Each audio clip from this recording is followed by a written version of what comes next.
So I wanted to make a video about my Essential Vim plugin. I've been using Vim for I think 4 years now, and I remember when I was doing the Linux course, the teacher was like, in Linux for editing text you have two choices, Vim and Emacs. In this course you're gonna learn both of them, and after you can choose one, but for me I choose a Vim only because of the configuration part, because I think for me Vim was much easier to configure than Emacs. That's why I chose it Vim. And also because at the time I didn't understand Lisp, so Vim was just much easier for me to learn. Let's start.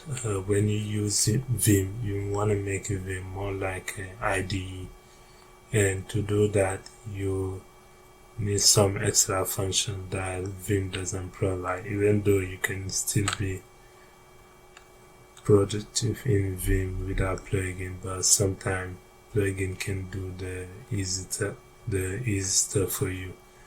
And speaking of IDE, one feature that a IDE provides is the fact that the IDE can do syntax checks on the fly. As you can see, this plugin is the syntax checking for Vim, and as you can see, you can do a lot of stuff on the fly like a IDE can do, and you support a variety of programming languages, you can see. So you can use it basically for any of these programming language here. But as you can see here, the plugin is not maintaining no more, but it still works fine for me. It's like I've been using it for 3 or 4 years. That's why I'm used to it, and I don't want to change. But if you want a newer version, there is this plugin that you can use also. So there is a installation guide that you can do to install this plugin. So let me show you what you can do with this plugin. For me, I already got it installed, so no need to do the installation again. So let's just open a sample C file and write some sample C code that add two numbers. Okay.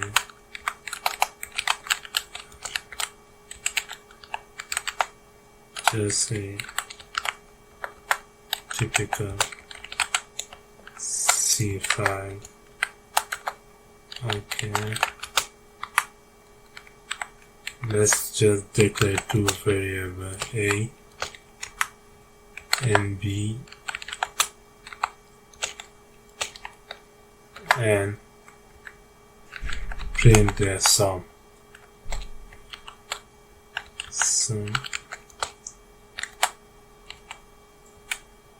and A plus B.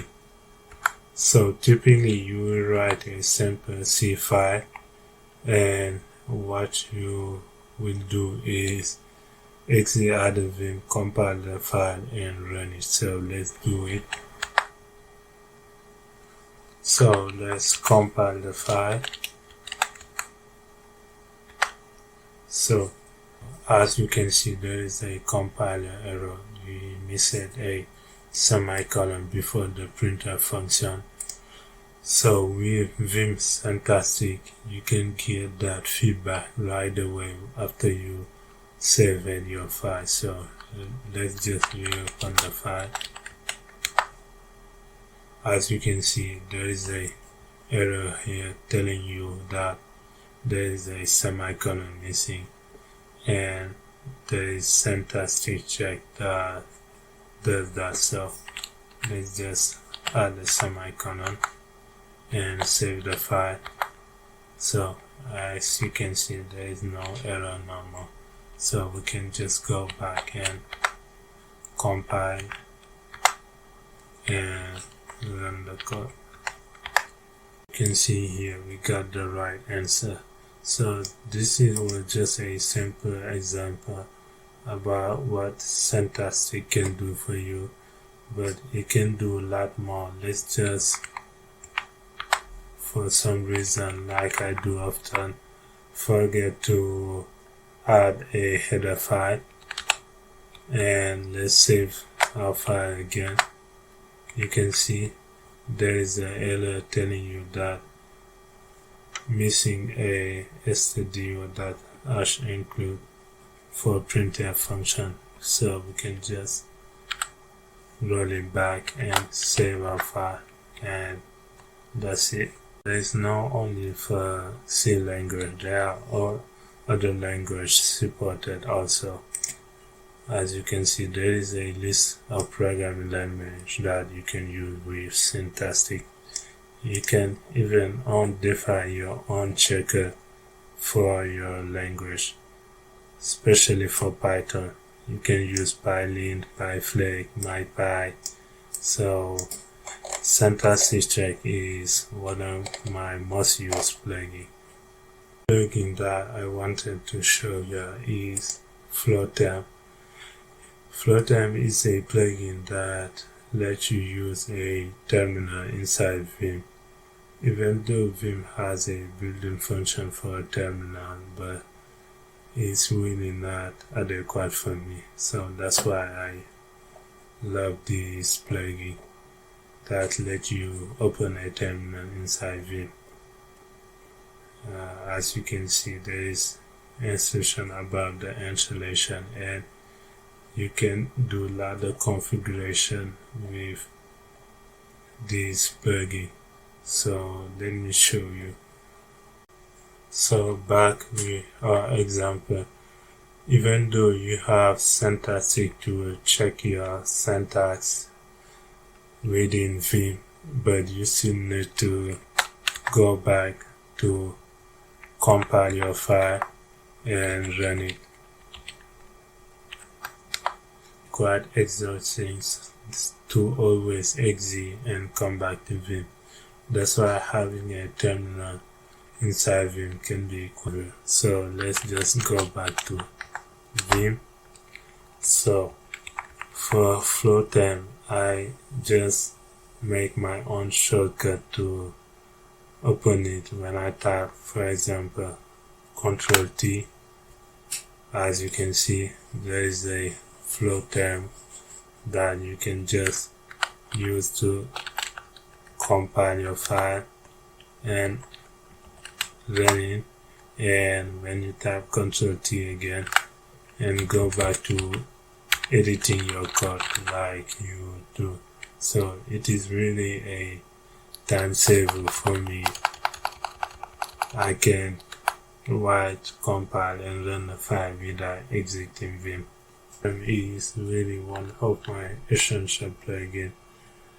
Like the ability to open a terminal without exiting Vim is really a savior. Like you can even, if you are working on a server, restart your own server and go back to editing your code. Another plugin that I wanted to show you is Vim Commentary. This plugin lets you comment out a section of your code depending on your programming language. So it is very useful sometimes if you want to comment some line of code. So let me just show you back in our example again. If you want to comment out, for example, this printf line, you can just type gc and GOK to comment out this portion of your code. And this also works for the programming language. Let's just, for example, Python ADA Python 5 exam.py, as let's just a10 and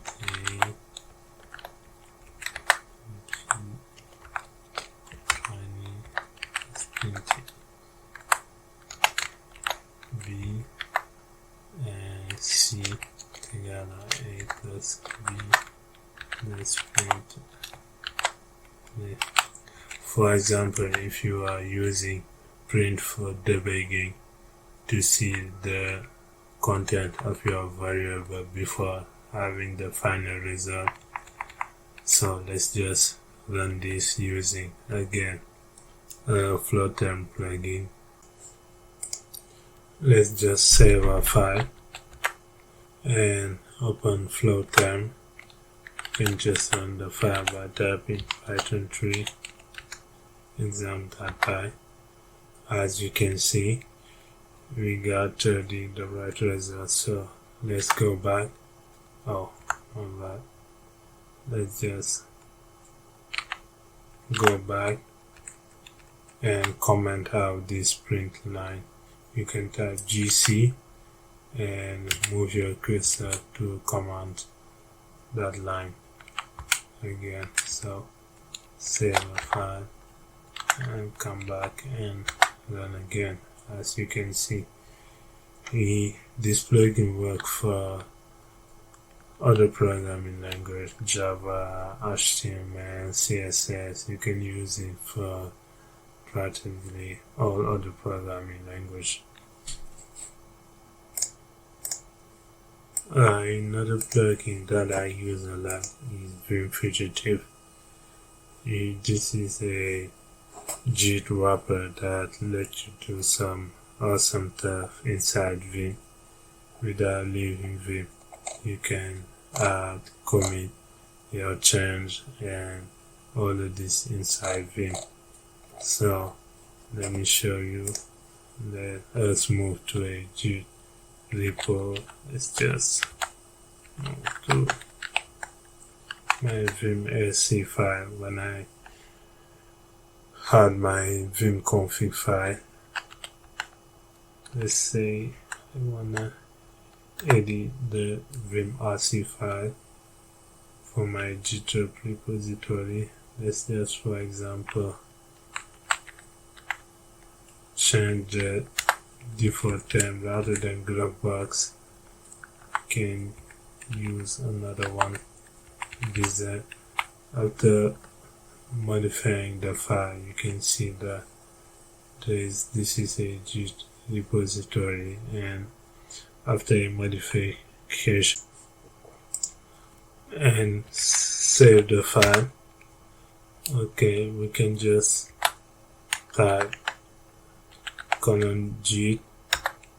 As you can see, there is a change in our repo, so you can just stage the file by tapping S, and you can write a commit directly by tapping CC, and you can write your commit. For example,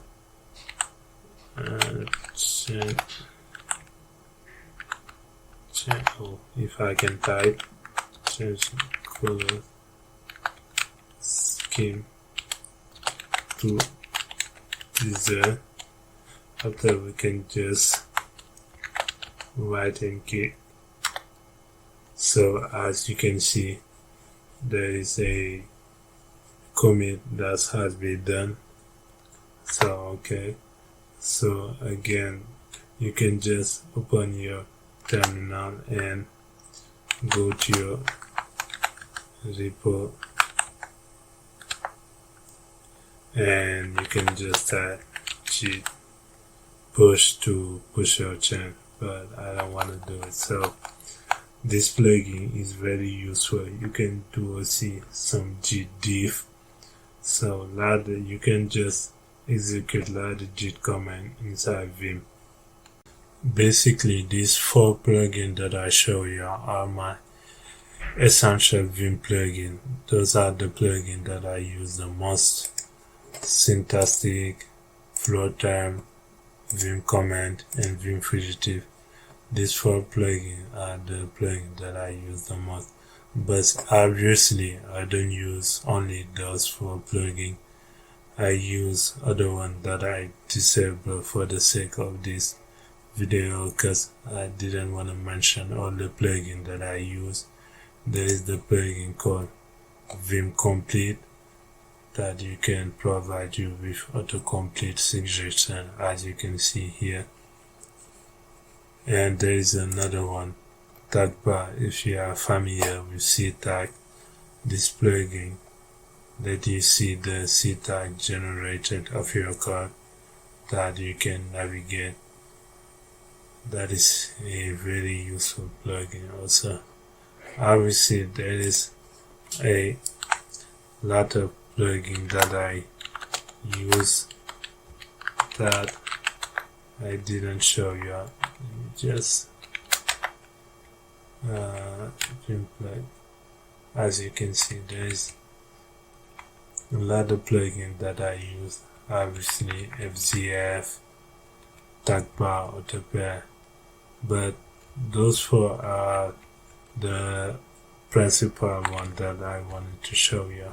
As you can see, there are a lot of other plugins I use. So that's it. That's all I wanted to show you guys. So let me know down in the comment your essential Vim plugin that you use the most. I'm also eager to plugin, and that's it. That is all I wanted to show you. So if you liked the video, please like and subscribe. I'll be making other videos soon. So thank you. Bye.